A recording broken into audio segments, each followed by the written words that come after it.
handle the truth. You can't handle the truth. What do all men in power want?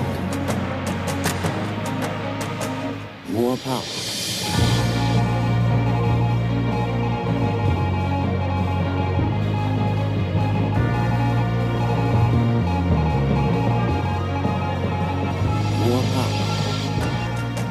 And now, broadcasting live from deep within the borders of occupied liberal territory known as California, Luca Zanna with Love, Guns, and Freedom.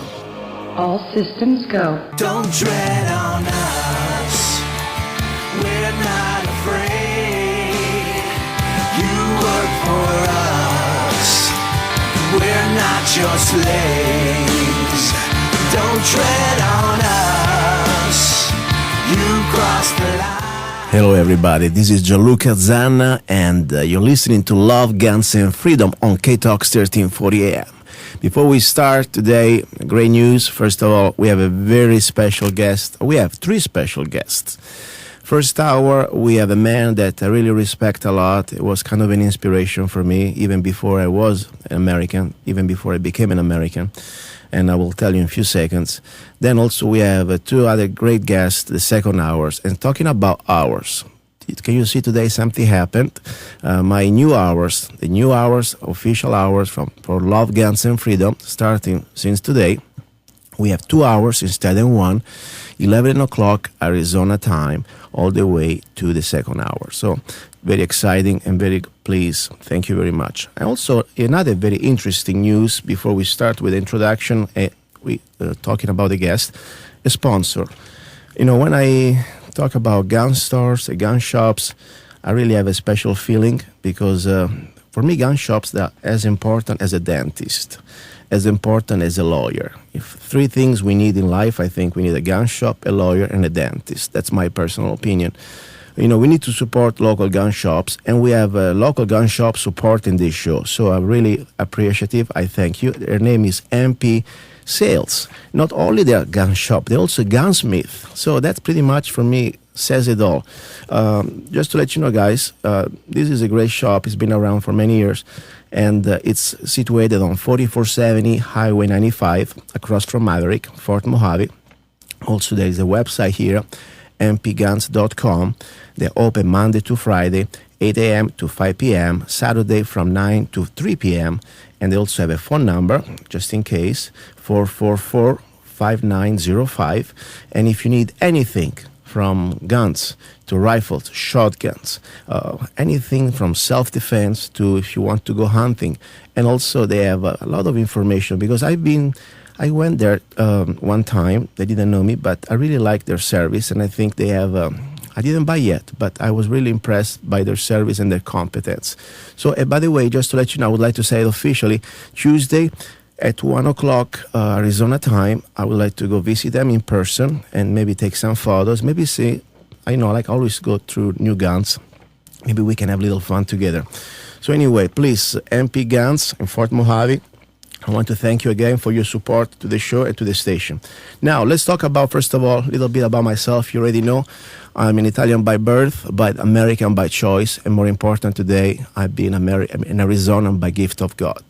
The goal of this show is not to entertain, but we want to engage each other in the search for the truth. And we want to regain our lost liberties and taking America back, starting with our local government. When I became an American, I took an oath to defend this republic and its constitution against all enemies, foreign and domestic. And be sure I said it right, it's a republic, not a democracy, please. When I became also involved into politics, I also registered as a Republican, but I did never pledge an allegiance to any party, man or woman.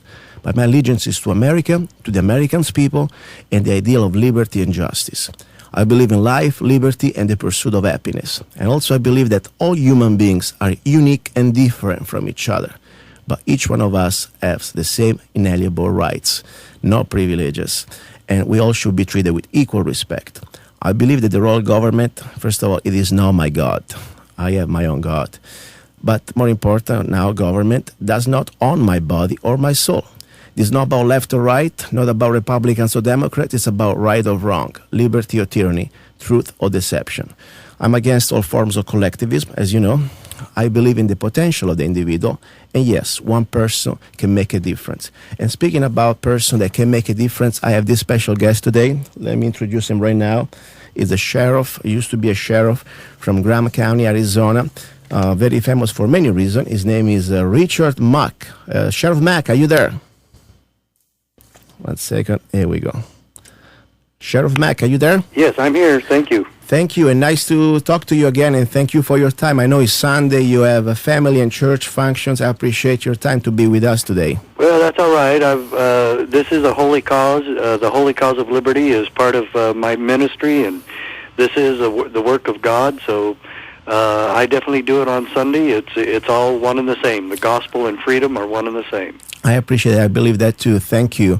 I wanted to say something. I don't have many personal heroes. Normally I just try to learn from other people. But when it comes down to individual that I get as a role model that shows that one person can make a difference, and especially in our cause of liberty and our republic, I always been thinking about you since even before I was a citizen, because I became a citizen in 2005, an American naturalized citizen. By early 2001, I was studying Constitution, I was studying different Supreme Court cases, and you came to my attention, and after I learned about you, what you did when you were sheriff, I really got, oh my God, that's the man I would like to be one day. I would like to make my own part. So thank you again for inspiring me. Well, thanks. That's very nice of you to say. And I will admit one thing. It is very unheard of for a sheriff to do what I did. It's never happened before or since that a sheriff, especially a small-town sheriff, some of the big-time sheriffs, like Sheriff Joe Arpaio in Phoenix, they have a big press behind them and millions of people in their counties and constituency. I only had 35,000 people in my county. It was an unheard of place. It's one of the smaller counties in Arizona, and I took the David and Goliath story. I certainly was David and took on the Clinton administration Goliath, and I beat him at the United States Supreme Court, and a sheriff actually suing the federal government and winning a case, a landmark decision at the U.S. Supreme Court, is totally unheard of, and I actually did it. Let's talk about exactly, I was going to introduce you now, when exactly what happened, because maybe many listeners, they may be aware, some others, they want to learn a little more. First of all, when was the year, and exactly what happened? Why did you have to sue the federal government? Well, it was 1994, and a few agents of the BATF were assigned to come to our Sheriff's Association meeting in Phoenix, and I was the youngest sheriff in the state at the time, and but I had studied the Constitution for a long time. Since I was a rookie cop in 1983 is when I really started studying the Constitution and the oath of office. And I determined a long time ago that we swear an oath of allegiance to the Constitution that we summarily ignore. We don't pay any attention to the oath of office. We don't train in the fulfillment of the oath of office. We don't train as to what it really means.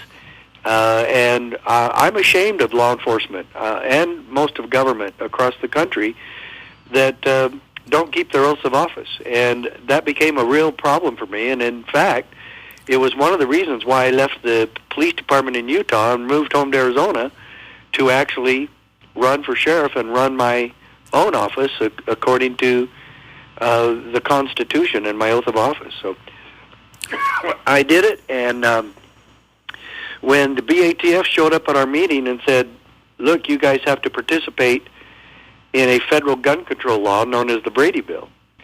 And I go, whoa, wait a minute. And I told the other sheriffs, I said, hey, we can't do this, and they can't tell us to do this. And they go, well, once they make the law, there's not much we can do about it. And I said, no, you guys, no, we got to do something about it. So anyway, I left the meeting really upset because none of the other sheriffs wanted to do anything about it. I mean, they didn't like it. None of them liked it. And it was unfunded mandate, so they didn't like that either. But this was the first time in American history where a unfunded mandate carried with it a threat of arrest if we failed to comply. Wow. I mean, that's the truth. Wow. I'm not making any of this up. You can see it. It's all documented. Mm-hmm. And so if you go on my website and you order the little booklets called The Victory for State Sovereignty, it's all in there. That's the highlighted version of this case, and every one of you should read it. What is your website, sir? CSPOA.org. That stands for Constitutional Sheriffs Peace Officers Association. CSPOA. The phonetic alphabet is Charlie, Sierra, Papa, Oscar, Adam. Just to let you know, CSPOA. I also put on lovegunsfreedom.com a page for today's show, and there is a link to your personal website and also to the website we just talked about. So in case people miss it, go to lovegunsfreedom.com. Just look into today's show, January the 12th, and you will see a beautiful photo with me, with Sheriff Mack. By the way, you remember we met at the Navajo Republican dinner, and we exchanged gifts. Oh, yes. Yes. I gave you my CDs, and I show you my books your books that I bought from you. Yeah, the Navajo County Republican Lincoln Day dinner or something. Yes, like I was driving around, and I wanted to meet you. I was so pleased to find you. So, excellent. So let's talk a little bit about what happened. So you said no, to the other sheriffs and to the BATF, I'm not going to comply. What did they say when you pretty much told them what to... They never said anything. Sheriff Arpaio was the only one who really encouraged me, but the other sheriffs just kind of looked at me like I was a nut. And I really wish that they had a desire to work together on this, because we could have just told the federal government no. In fact, we should have. Nobody needs to sue and ask them permission to keep your oath of office. Yes. You need to just do. Don't sue, do. And that's our message across the country. And it's actually starting to take hold. But anyway, so I decided, because I was all alone, that I didn't have any other recourse but to sue, and suing in their court. I mean, I'm suing in federal government. I'm suing judges who get paid by the legislators that I was going after. And so, anyway, it's a stacked deck against you. But anyway, 6 other sheriffs from across the country joined the lawsuit, so I was feeling good about that. And Sheriff Prince and I ended up at the U.S. Supreme Court. And we won. I mean, in 1997, June 27, the U.S. Supreme Court said that the 2 small-town sheriffs that did this, yours truly and Sheriff Prince, we were correct, that the federal government could not tell us what to do. They could not commandeer our offices for federal bidding. And, in fact, that the states are not subject to federal direction. And that says not only are state officers, you can't compel the state legislature, nor the officers of the state, nor of their political subdivisions. And it really makes a huge argument for the states to nullify Obamacare. We do not have to do Obamacare. The federal government is not our boss.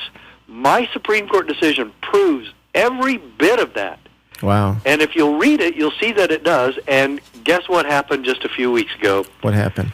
The legislature of South Carolina has proposed a law to nullify Obamacare, and they're using for their justification the Mack Prince lawsuit. Wow, that's very exciting.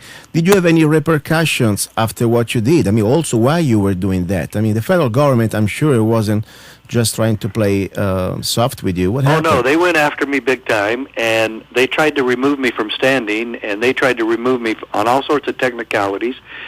But one, our lawyers knew what they were doing. We had really good lawyers helping us from the NRA, and my own personal lawyer, Dave Hardy from Tucson, Arizona.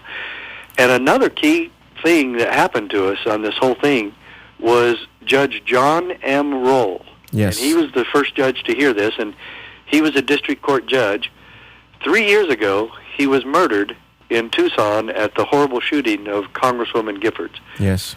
And he was a great man, and I wrote a book called The Magic of Gun Control. That I have. And I dedicated a chapter to him in that book. Yes. And he was just absolutely an astonishing man.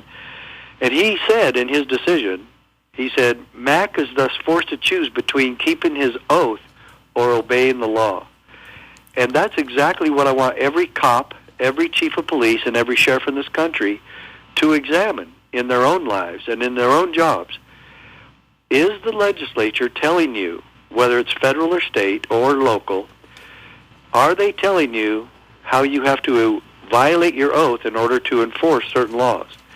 And if those laws are contrary to the Constitution, then you have no more obligation to uphold and defend those laws or enforce those laws than fly to the moon, because everything has to comply and fall in line with the Constitution. And then people say, well, only judges can say that. That's a lie. That's an absolute lie. You tell me, you show me anywhere in the Constitution where only judges get to determine what's constitutional. Yeah. That's pretty scary because, first of all, the Constitution, even an immigrant, former immigrant like me with no really rich vocabulary, I can understand English, and it's pretty simple. It's written in a simple way for everybody should, understand. When somebody says the right to keep and bear arms shall not be infringed, what should we add to that? Do you need somebody to interpret that for you? No, exactly. So it's kind of an insult. I don't. You don't speak English as well as I do, but I know you speak it well enough to know what shall not be infringed means. Exactly. And the story, sir, this is more than just trying to be stupid. These people, they have a plan. And I know you are aware, or at least I would like to ask you what you know. You know what's happening here. This is more than just guns. This is more than gun controls or federal intrusion. I believe that we are facing as humanity. And, of course, now America, in my opinion, is the last bastion in this struggle, a battle between good and evil. There is a global enslavement, a global government in full action. Are you aware of the global government or New World Order? Oh, of course, yes. And Pat Buchanan campaigned in 1996 for president, and I was his chairman for the state of Arizona. And he spoke about the New World Order, and that if he were elected, that the New World Order would be coming to a big, huge crash. Mm-hmm. And that's what we've got to do all across the country, is have people who will not go along with federal intrusions and federal usurpations and the communistic agenda of one Barack Obama, and stand up against these people, the banksters and the New World Order, and say, look, we are independent, we are free, and the bureaucracies of Washington, D.C. do not establish policies, cannot establish policies that supersede the Bill of Rights. And they keep acting like they do. But who's going to stop it? Exactly. And my entire goal and our entire work and my life is dedicated every day. My wife and I spend 12 to 15 hours every day on making sure that the CSPOA's message is getting out there, that we believe that every sheriff and every peace officer and every chief of police in this country can and should stand against the incursions and the overreach of the federal government. Exactly. I know that you also did convention for the constitutional sheriff. I think it was one in Las Vegas not that long ago. Yes, in fact, we're having another one on the 24th of this month. Okay, where, please? In Vegas? And it's in Las Vegas again. Wow. And we can still take, now let me tell your listeners this. Yes. We still have room for about 20 more sheriffs or chiefs or city councilmen or peace officers.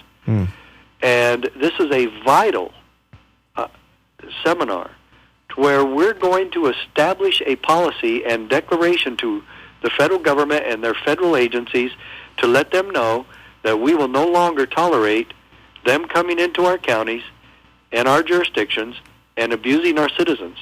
For instance, who's going to stop the criminality of the IRS? Yes. Can anybody tell me who's going to stop it? Washington, D.C., your politicians there, your congressman, your senator, they've had 50 years to stop the crimes of the IRS, and they've done nothing about it. They have not stopped it. Even now that the IRS is once again exposed committing crimes against American people and conservative organizations, what did they do about it? Yes. Not one thing. Nobody was fired. Nobody was investigated. And in 1997, Jennifer Long, an IRS agent, and several other IRS agents who remained anonymous, who said they wouldn't testify before Congress unless their names were withheld and their identities protected. So they testified behind partitions with their faces silhouetted and their voices muffled, as if it was the mafia. Yes. And I think that's a very good sign, because I think the mafia and the IRS have a lot in common.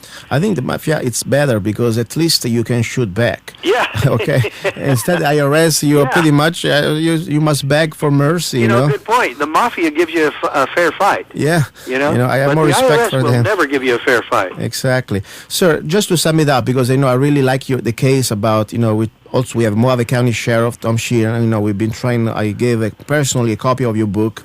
Just sum it up. What are the powers of the county sheriff? So every one of us as citizens and also voters, because we vote for our sheriff, we can somehow feed this information and remind to our local sheriff what are his powers when it comes down to face the federal intrusion. Well, it's all in my book, The County Sheriff, America's Last Hope. Yes. It's only a 50-page booklet, and every American should read that book. And it's a huge on special right now. Perfect. So get on the website and get that book ordered. Again, The County Sheriff, America's Last Hope. That's also on Sheriff Mack website? Yes, sheriffmack.com. Sheriffmack.com. Perfect. Okay, now we know that... Now, as far as the convention, though, yes. Conference, you can still get your sheriff invited. Get your chief, get your favorite friend or uncle or relative who's a cop, okay, or a member of the city council or county commissioner. We would love to have them. We prefer sheriffs and chiefs, but we'll take anybody in government service. Email me at sheriffmack@hotmail.com. I'll send you the information. You can give him the invitation, and we still have a few days where we can still get people there, and the whole thing is paid for. All you have to do is get your sheriff there, and if you want to donate to fund his travel, then let's do it. Great. Get busy. You all have homework.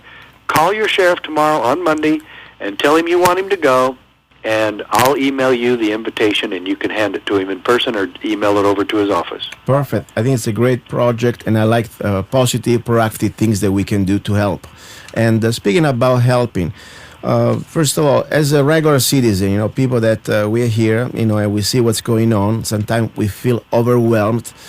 And what can we do really besides, try to feed the information that you have prepared, and also just to share your lawsuit? The Supreme Court case, I think, is so powerful. Yes. With our local sheriff. But what can we do to prepare to stop tyranny in our local counties or cities? Well, first of all, you have to realize who and what is the real enemy. And Washington, D.C. and the federal government are the enemy. Okay? There is no hope in Washington, D.C. So, where do we turn for peace, safety, and protection when our own government is the problem? And that is, you turn inside. You turn inward. You go home. Go home. Your solution is in your own hometown. It's in your county. It's working with your county commissioners. It's working especially with your sheriff, because your sheriff and the chiefs of police there can work together to erect the barriers against the encroachments of the federal government. That's actually a warning from James Madison. You can do it. We will do it. It's all possible, but you just start building these barriers, and you erect these barriers with your local officials. You must work with them to erect these barriers. And if you want to stop Obamacare or the NDAA or the Patriot Act, or even out-of-control spending, every one of these things can be done at the local level. And we can put the federal government in its place, put them back in their proper jurisdiction, and have them leave us alone as long as we do this working together, and we take back America one county at a time. It's all part of the solution. It's part of the Constitution. It's all legal and lawful. My dear friends, we can do this, and it's totally doable. You cannot stand by, though, and watch the parade. You have to get in it. We can't do this without we, the people. We're the most important part of this. Yes. And your local officials must hear from you. Yes. I have a question. We all make mistakes in life, and sometimes we wish we would have done things in a different way. What is your biggest regret, or think you say, maybe I should have done differently while you were sheriff? That's actually one of the best questions I've ever been asked. I have said this, and I'll say it again. I wished I had done more to protect my people from the federal government. I wished I had established policies against the IRS from coming in my community and putting liens on property and confiscating homes and bank accounts. And there's ways for sheriffs to do that too. But I only stayed in 8 years. After I filed this lawsuit, I was unelected. The people got tired of this, and the people running against me, a former deputy who I fired for corruption, he actually ran against me and won. And they had a very good scheme going, and they just told people, you know what, we need a sheriff that takes care of us, not always fighting Washington. And so it was a very good scheme, and it was a very good political strategy, and I lost. And people are going to lose. If you think you're going to go into political office and not lose sometime, then you're a nut.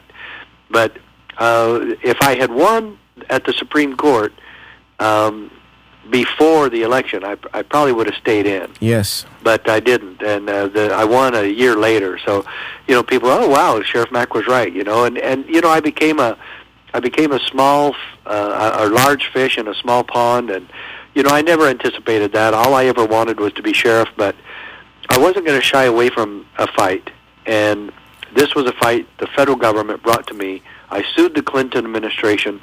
I lived to tell about it, and I'm still telling about it, and we're going to make it right. Where do you live now, Sheriff? I live in Gilbert, Arizona, which is in Maricopa County, and my sheriff is Joe Arpaio. Okay. And the question, you're still in Arizona with us, now especially after all you proved to the rest of the world and the states, more important, and to your even constituents, that yes, you did the right thing, you were right. And I think, why don't you think, I know you're very busy with this new project. I think that is very important because probably you put in the seeds in so many other sheriffs, educating them. But why don't you ever thought about running again as a sheriff? Well, people ask me that all the time. There's been some people that have asked me to move to Vegas and run for sheriff there, and people have asked me to run here in Maricopa County, and Sheriff Arpaio, of course, is getting up there in years. He's 82. I would love to be a sheriff again, and I really wouldn't care where. All I want to do is to implement what I've been teaching for the last 15 years and what my book talks about. I would love to be able to do that, but one thing that I will promise you and your listeners, I am going to stay in the fight for liberty whether I run for sheriff again or not. I'm going to continue to fight for constitutional reform. I'm going to continue to fight for the individual liberty of every citizen in this country. I don't care who you are. I don't care who your daddy was. I don't care what color you are, what religion you are, what sex you are. I don't care.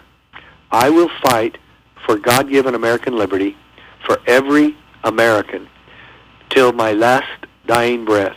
That is what I will do. If I can do that and still run for sheriff, I might do it. If the good Lord leads me to do that again, I would love to. I'm 61 years old. I think I'm still healthy enough and young enough to do that. I don't know if Sheriff Arpaio is going to run again. It's fine with me if he does. I told him not to run again last time. I said, man, you need to give your wife a break and move to Maui or something, But he really deserves a vacation. He spent 30 years with the DEA. Now he's done this for 20 years. And, he's going to be 83 this summer. So I don't know what he's going to do, but, if the right circumstance came up, I would do it again.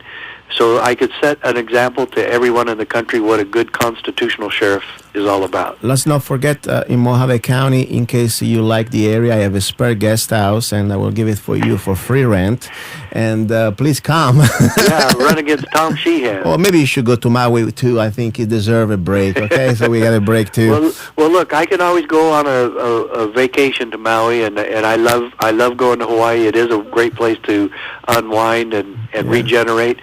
but I can come back and get to work. And, Perfect. And that's what we do. Listen, I have a question for you. We were talking about government, federal government. In few words, what is for you, in your opinion, the role of government in general? Well, we know what it is. We know exactly what the intent of the Founding Fathers was. The intent was to, if you look in the Constitution, you will not see it. The purpose of government is not there. Now, some people say, well, if you look at the preamble, that's pretty much the purpose of government. Not specifically, it is not. If you say to provide for the common defense, yeah, that's one of them. And the general welfare, to provide for the general welfare. But people now have taken that to provide for the specific welfare of every citizen. No, that was not it. If you look in the Declaration of Independence, it tells us exactly what the role of government is, what it's supposed to do. And it tells us first that the goal of government is, first, to make sure that all of us respect life, liberty, and the pursuit of happiness. Now, government is here to do what? It's the very next line.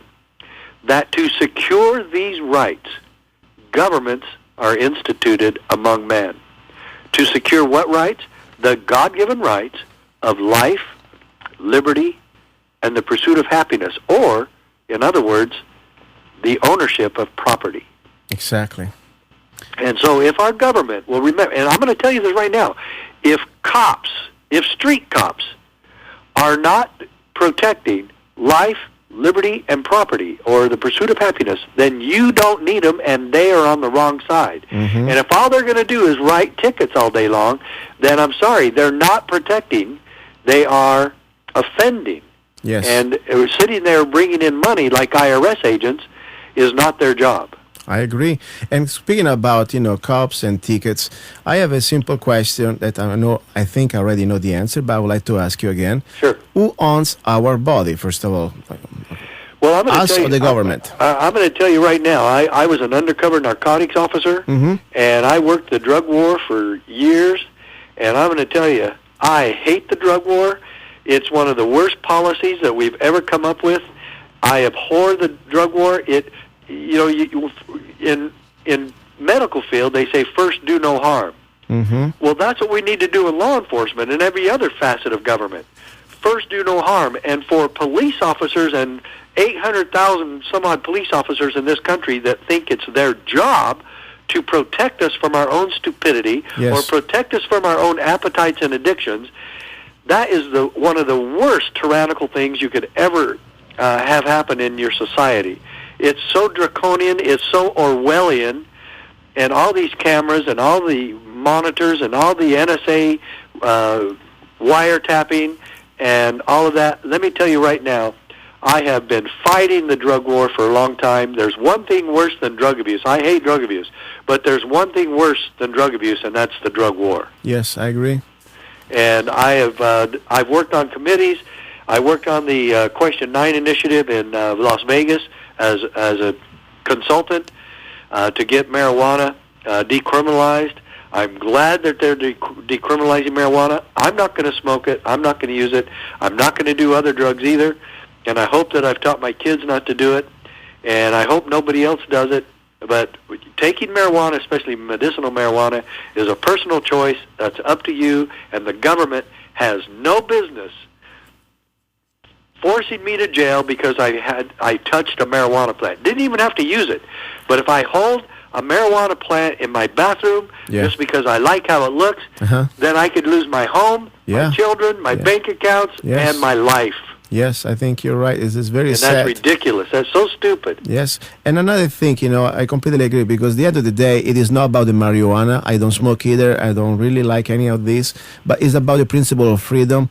Yeah. If the government has such power to decide what we can eat, smoke, or eat, talking about natural plants, when we are paying for it and we are responsible and we treat this like any other thing. Today, if I want to drink a glass of wine, I know that I need to be responsible and be in an environment that I don't endanger others. So should be no difference in my opinion, but we know it's about control, it's about taking over private property, and also more important, become slaves, because that's what we're trying That's what they're trying to make us. I mean, I see now this new world order of America and the world. I mean, think about it.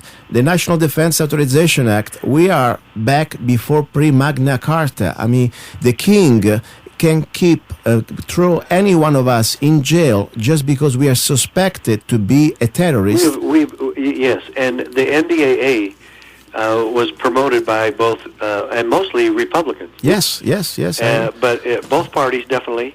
The Patriot Act was done mostly by Republicans. Yes. And yet, the reason we have out-of-control government, out-of-control deficit spending, and a huge monster of bureaucracies running every facet of our lives is because of Republicans and Democrats. Together. They have failed to serve us, they have failed to adhere to the Constitution, and they have failed to keep their oath of office, and they lie constantly about the importance of spending more money.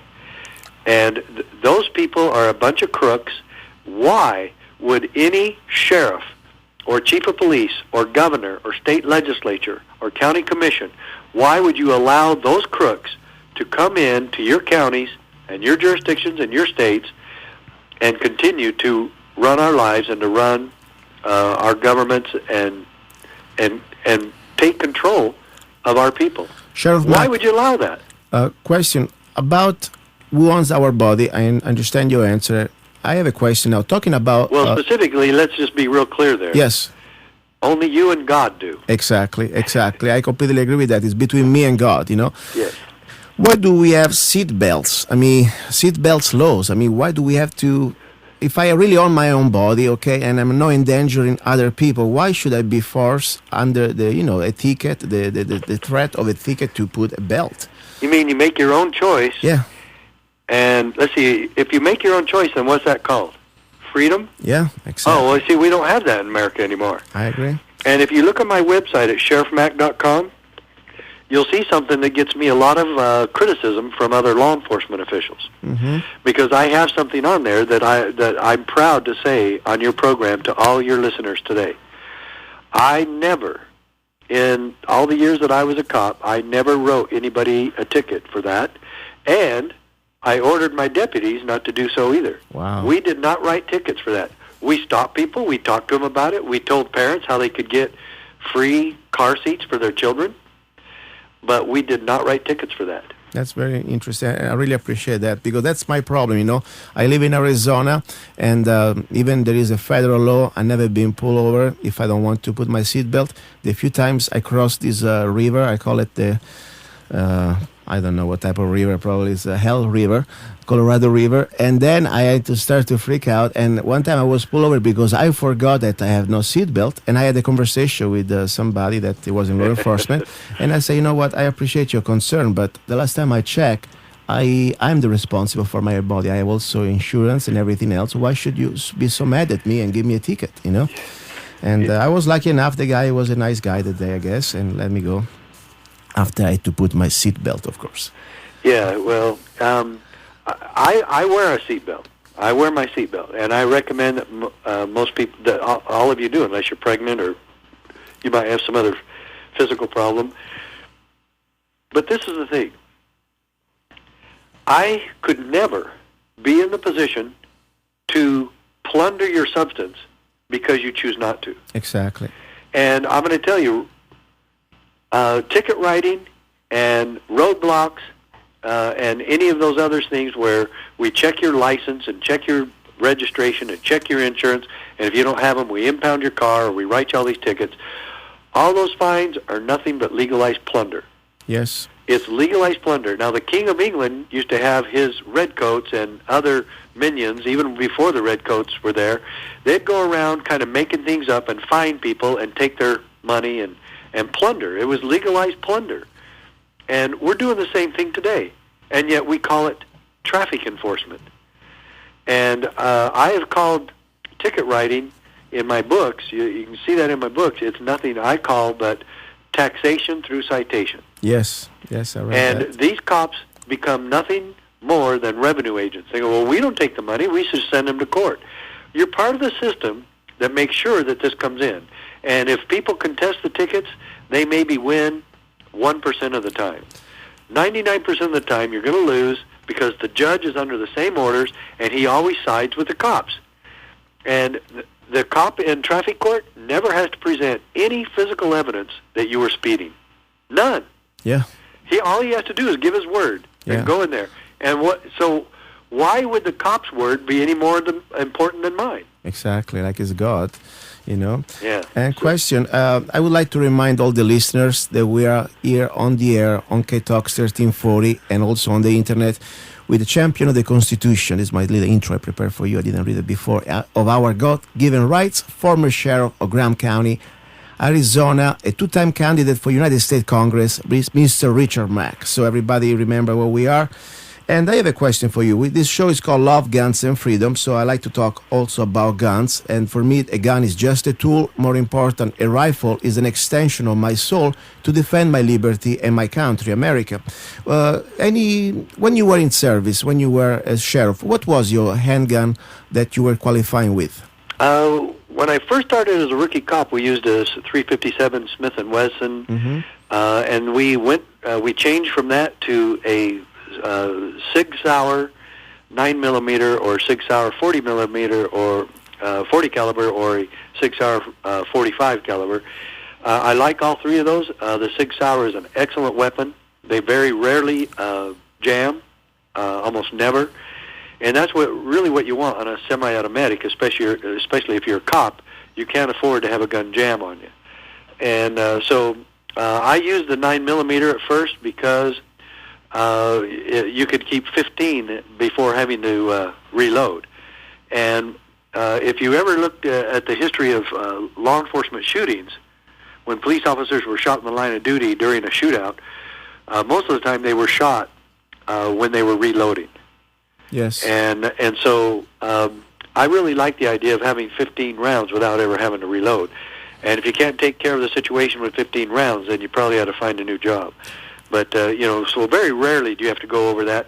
But even if you do have to reloading with a magazine that's already on your Sam Brown belt, utility belt, it's very easy and it's very fast.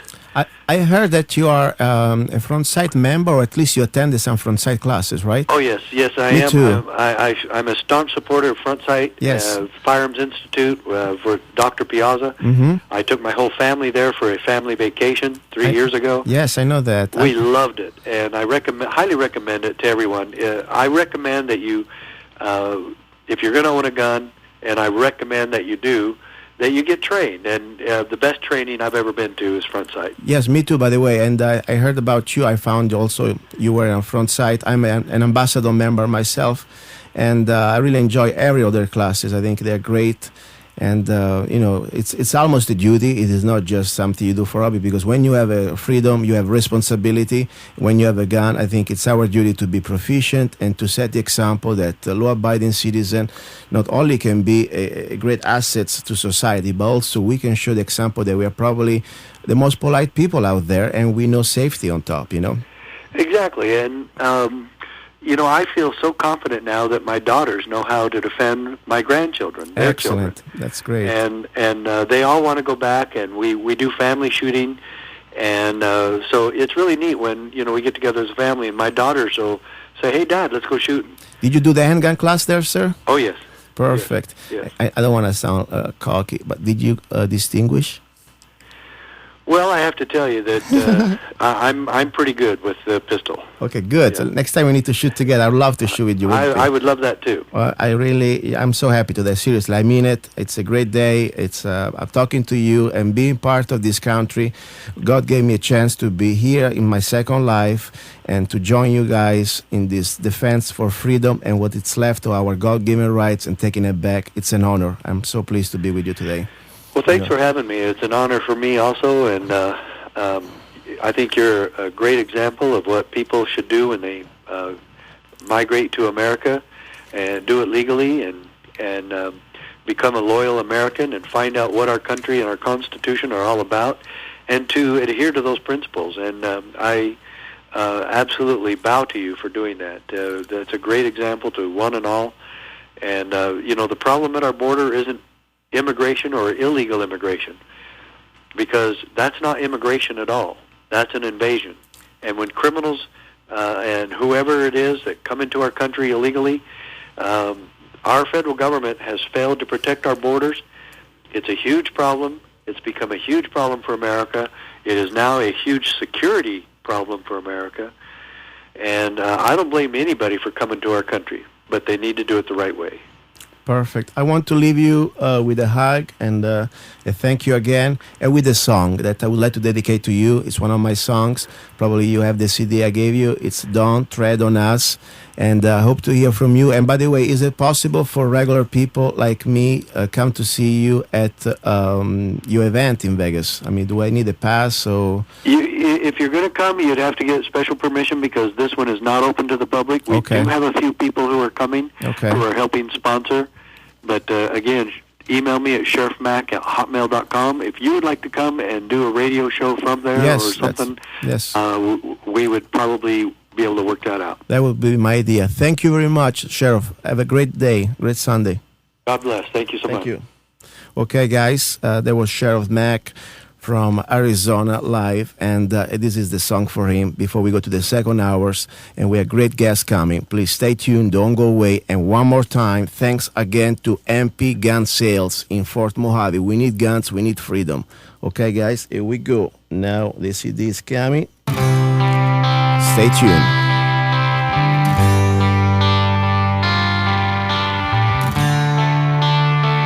Don't tread on us. We're not afraid. You work for us. We're not your slaves. Don't tread on us. You crossed the line. Soon you will pay for all your crimes. After a long train of abuses and dissipation, now we've lost our patience. Yeah, you're trying to kill our constitution, to kill our pride. Now the wood is dry. Yeah. Don't tread on us. We're not afraid. You work for us. We're not your slaves. Don't tread on us. You crossed the line. Soon you will pay for all your crimes. You keep on pushing us into desperation.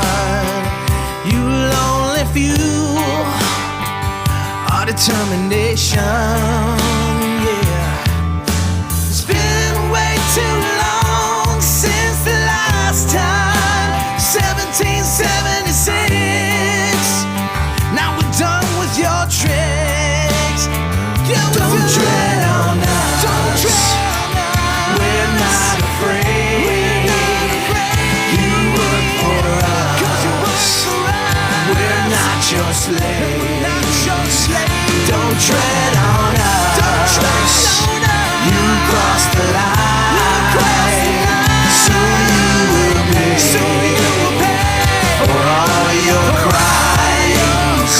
Don't tread on us. Don't tread on us. Now it's payback time.